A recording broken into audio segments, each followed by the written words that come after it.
My name is George Packard, and I am the Mosquito Police Millionaire. Today, I want to talk to you about what's stopping you from starting your own business. I want to ask you that question. It could be a lot of things, right? With a lot of people, it's the money. They don't have the money to start their own business, right? And that was a big thing with us when we were starting out. We're like, what little bit that we managed to save, then we're going to invest in something. We were scared if we were going to make money or not. But you have to take chances, right? You have to take chances because the only thing guaranteed if you don't take chances is the fact that you're not going to do anything. You're never going to get out of that financial bubble that you're in, that problematic area, unless you start taking chances. And that's number one. You got to know that. Okay. Number two, maybe you're just afraid.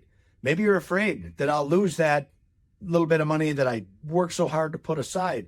I get that too. We have the same feeling. We worried about that all the time as well. And that's a big problem. But again, you got to work yourself through that fear. Because if there's nothing chance, there's no changes that are going to happen in your life.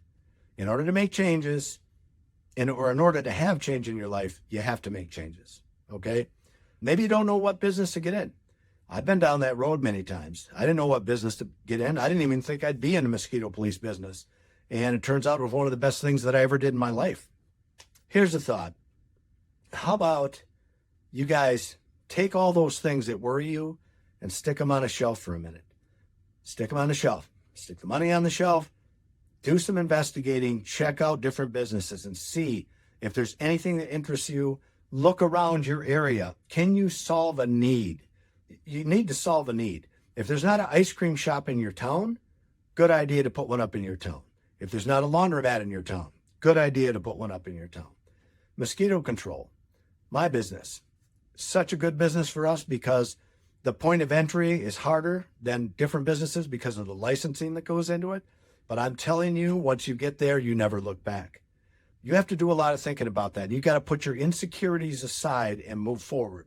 One thing I encourage you to do, if you don't know anything about the mosquito police business, we sell partnership programs. I encourage you to find out. Check these out. See if you might be the next mosquito police millionaire.